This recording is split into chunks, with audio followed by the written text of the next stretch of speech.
¿Qué onda, perritos? ¿Cómo están? Espero que se encuentren bien, espero que se encuentren increíblemente satisfechos y muy felices. Ay, güey. Pues bueno, espero que estén bien, espero que se encuentren muy contentos, muy bien. Y bueno, estamos ya en un nuevo capítulo de la Isla del Tesoro y estamos en el capítulo 4, este siendo el cofre del muerto. Pues bueno, espero que les guste, a mí no me está encantando, yo sé que lo leo de una forma de la verga, de la manera más horrible, pero bueno, espero que les guste, genuinamente. No los voy a obligar a leer, a escuchar esto, pero pues bueno, para quien sí le estén interesando. Ay, bueno. Pues vamos, vamos. El cofre del muerto. Sin perder un instante, hice entonces lo que quizás debía haber hecho mucho tiempo antes, que fue contar a mi madre todo lo que sabía, y desde luego vi que nos encontrábamos en una posición sobremanera difícil. Parte del dinero de aquel hombre, si alguno tenía, se nos debía a nosotros, evidentemente, pero no era muy presumible que los extraños y siniestros camaradas del capitán, sobre todo aquellos dos que ya me eran conocidos, consintieran en deshacerse de parte del botín que pensaban repartirse para pagar las deudas del hombre muerto. La orden que el capitán me había dado, como se recordará, de que saltase al punto sobre un caballo y corriese en busca del doctor Livesey, hubiera dejado a mi madre sola y sin protección, por lo cual no podía ni pensar en ello. La verdad es que nos parecía imposible a ambos permanecer mucho tiempo en casa. Los sonidos más comunes e insignificantes, como el carbón cayendo en las hornillas del fogón de la cocina, el tic-tac del reloj de pared y otros por el estilo, nos llenaban, en aquellas circunstancias, de terror supersticioso. Las inmediaciones de la casa nos parecían llenas de ruido, apagado de pisadas cautelosas que se acercaban.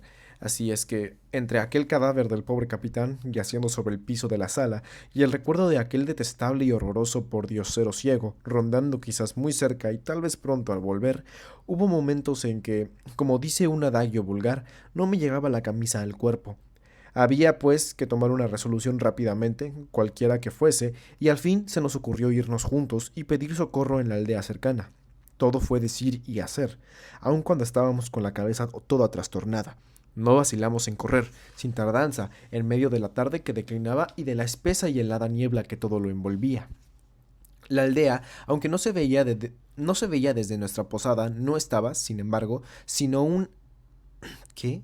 No estaba, sin embargo, sino a una distancia de pocos centenares de metros, al otro lado de la caleta vecina, y, lo que era para mí un grandísimo consuelo, en dirección opuesta a la que el mendigo ciego había hecho su aparición y, probablemente, a la que también había seguido en su retirada. No tardamos mucho tiempo en hacer el camino, por más que algunas veces nos deteníamos juntándonos el uno al otro para prestar oído. Pero no percibimos ningún ruido anormal, nada que no fuese el vago y suave rumor de la marea y los últimos graznidos y aleteos postreros de los habitantes del bosque. Acababa de oscurecer cuando llegamos a la aldea, y jamás olvidaré lo mucho que me animó ver en puertas y ventanas el brillo amarillento de las luces. Aunque, ay, como muy pronto iba a ver, aquel era el único auxilio que de allí podíamos esperar. Porque no hubo un alma, por más vergonzoso que esto fuera para aquellos hombres, no hubo un alma que consintiera en acompañarnos de vuelta a la posada. Mientras más detallábamos nuestras desgracias, más veíamos que hombres, mujeres y niños se aferraban en quedarse al abrigo de sus propios hogares.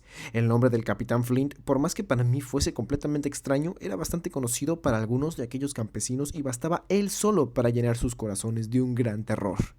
Algunos de aquellos hombres que habían estado trabajando en el campo, en las cercanías del almirante Benbow, recordaban, además, haber visto a varios extraños en el camino y, tomándolos por contrabandistas, los habían obligado a alejarse.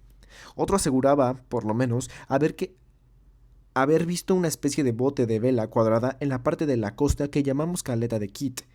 Por lo visto, ser un simple camarada del capitán era suficiente para producir un terror mortal a aquellas gentes, y aun cuando después de muchas vueltas y revueltas encontramos a algunos dispuestos a montar un caballo e ir a prevenir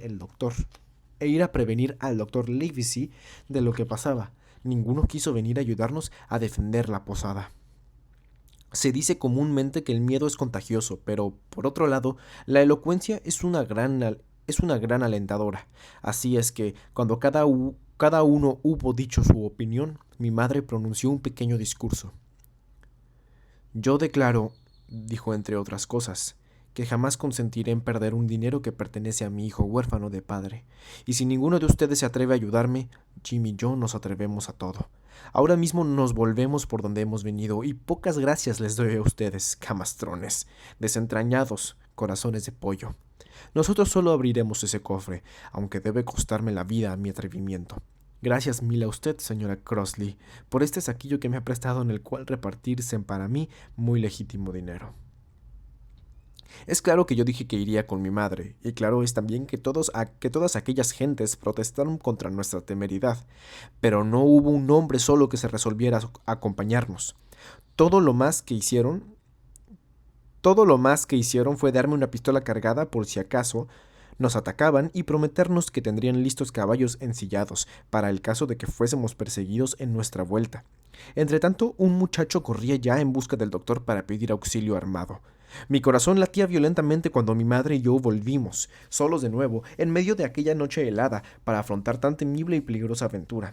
La luna llena comenzaba a levantar su disco rojizo sobre las vagas siluetas de las nieblas del horizonte, lo cual nos impelía a acelerar el paso. Era evidente que antes de mucho rato y antes de que volviésemos de nuevo, todo estaría ya inundado con una claridad como de día, y nuestra partida quedaría expuesta, por esa razón, a los ojos investigadores de nuestros vigilantes enemigos. Nos deslizamos cautelosamente a lo largo de los setos y vallados sin hacer el menor ruido, y no vimos ni oímos nada que aumentara nuestras zozobras, hasta que, al fin, con gran consuelo nuestro, la puerta de la posada se cerró tras de nosotros, que estábamos, al fin y al cabo, dentro.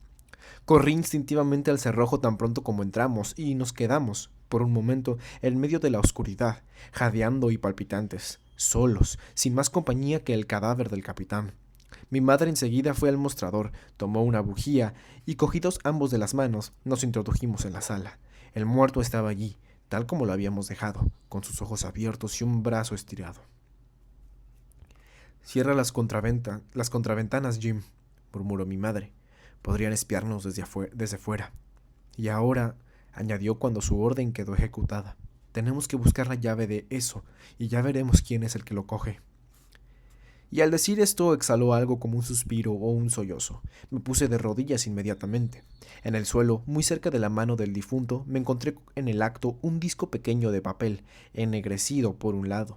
No pude dudar de que esto fuese la mota negra a que él se había referido, y levantándolo, encontré escrito al otro lado, en letra muy buena y clara, esta intimación tan lacónica: «Se le da a usted de plazo hasta las 10 de esta noche». «Se le da hasta las 10, madre», dije, y no bien acababa de pronunciar estas palabras cuando nuestro viejo reloj crujió para dar una hora, y comenzaron a sonar pausadamente sus campanadas, haciéndonos estremecer con un movimiento involuntario. «1, 2, 3, 4, 5, 6. ¡Las 6! Son las 6 apenas. Tenemos tiempo, Jim», dijo mi madre. «Ahora, veamos esa llave». Busqué en cada uno de sus bolsillos algunas pequeñas monedas, un dedal, un poco de hilo, agujas gruesas, un puñado de tabaco de pipa, su navaja de mango corvo, una brújula de bolsillo y una cajita con eslabón y yesca. Y yesca fue todo lo que fue todo en lo que ellos encontré. Y ya comenzaba a desesperar. «Tal vez la lleve colgada al cuello», sugirió mi madre. Sobreponiéndome a una gran repugnancia, me resolví a abrirle la camisa, y allí, desde luego, suspensa de un sucio cordoncillo embreado que me di prisa en cortar con su propia navaja, estaba la llave que tanto buscábamos. Con esta primera victoria nos sentimos llenos de valor y de esperanza, y nos apresuramos a subir a la habitación del difunto, en la que había dormido por tan largo tiempo y en la cual el cofre de a bordo había permanecido desde el día de su llegada.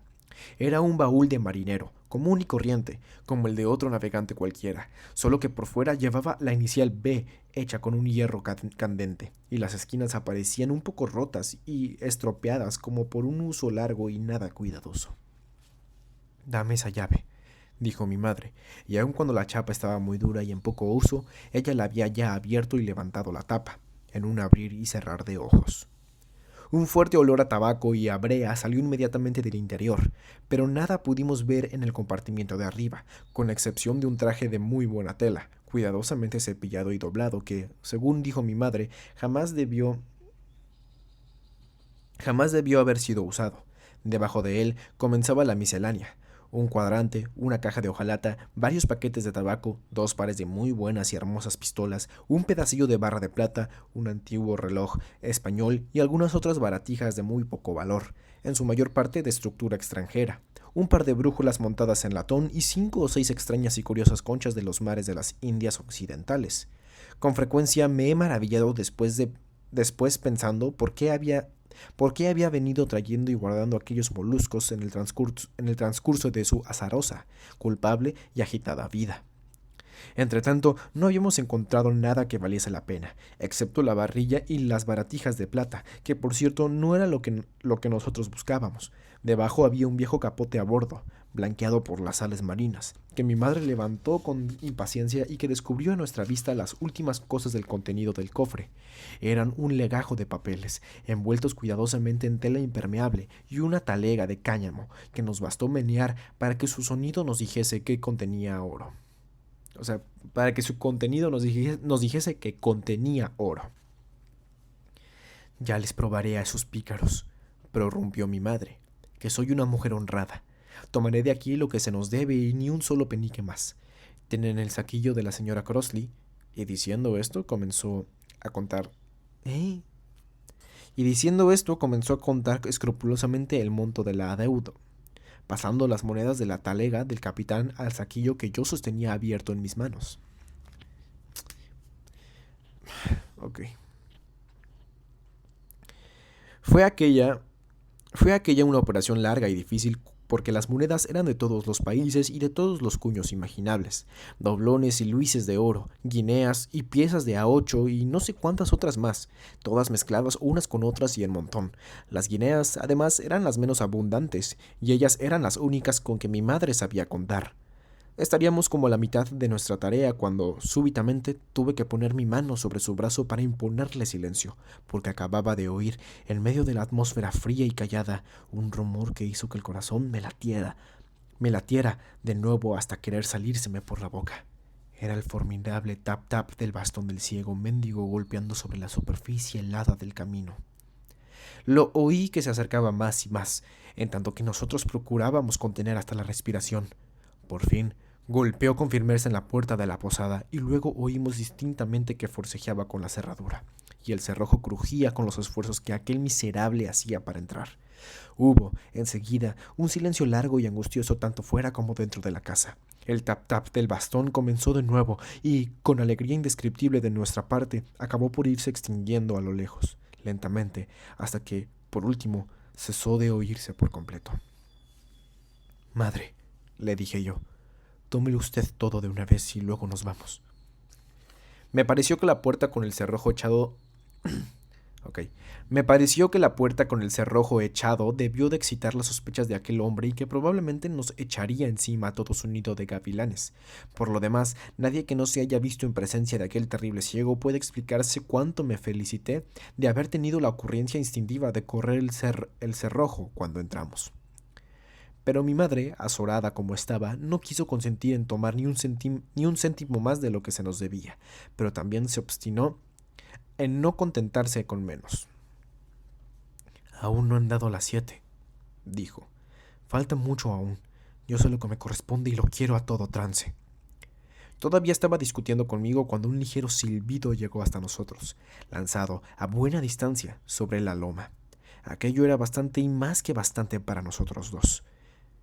«Me llevaré lo que he contado», dijo mi madre poniéndose violentamente en pie. «Y yo tomo esto para redondear la cuenta», agregué apoderándome del lío de papeles envueltos en tela impermeable. Un Un instante después, ambos bajábamos a toda prisa la escalera, dejando la vela junto al cofre vacío, y no tardamos sino pocos segundos en abrir la puerta exterior y ponernos en plena retirada. Un minuto más de dilación y hubiera sido ya demasiado tarde. La niebla se estaba desbaratando rápidamente y ya la luna brillaba con toda su claridad en la parte elevada del terreno, a uno y otro lado nuestro, y apenas quedaba ya un tenue velo a la orilla de la hondonada y a las puertas de la taberna para favorecer con su grasa, todavía no rota, los primeros pasos de nuestra fuga. Mucho antes de que hubiéramos podido llegar a la mitad del camino que llevaba a la aldea, muy poco más allá del pie de la loma, debíamos penetrar forzosamente en el espacio claro y descubierto, alumbrado por la luna. Y aún esto no era todo. El rumor de numerosos pasos que se acercaban entre tropel llegó hasta nuestros oídos, y al mirar en su dirección pudimos notar, a causa de las oscilaciones de una lucecilla y de su rápida aproximación, que uno de los que se acercaba traía consigo una linterna. «Hijo mío», dijo mi madre de repente, «toma el dinero y escápate corriendo. Yo siento que voy a desmayarme». Esto sí que era el fin de todo para nosotros. Al menos así lo pensé yo. Cuánto no execré en aquel momento la cobardía de los vecinos. Cuánto no desaprobé a mi pobre madre por su honradez y su avaricia. Lo mismo que por su pasado atrevimiento y su extrema debilidad en aquella hora. Nos encontrábamos, por nuestra gran fortuna, en aquel instante sobre el pequeño puente.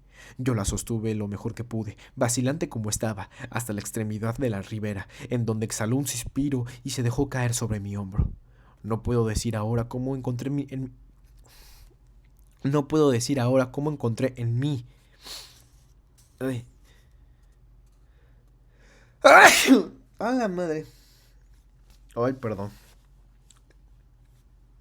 Ok, reanudamos.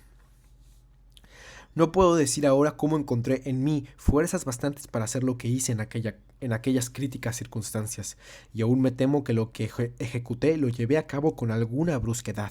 El hecho es que me di trazas para hacerla bajar conmigo el paredón de la hondonada y casi la arrastré de manera que nos colocamos bajo el arco del mismo puente. Nada más pude hacer después de esto, porque el puentecillo era demasiado bajo para permitirnos otra cosa que acurrucarme a mí debajo de él, dejando a mi madre casi enteramente afuera, pero quedando ambos a tan corta distancia de la posada que podíamos oír claramente lo que se hablara en ella.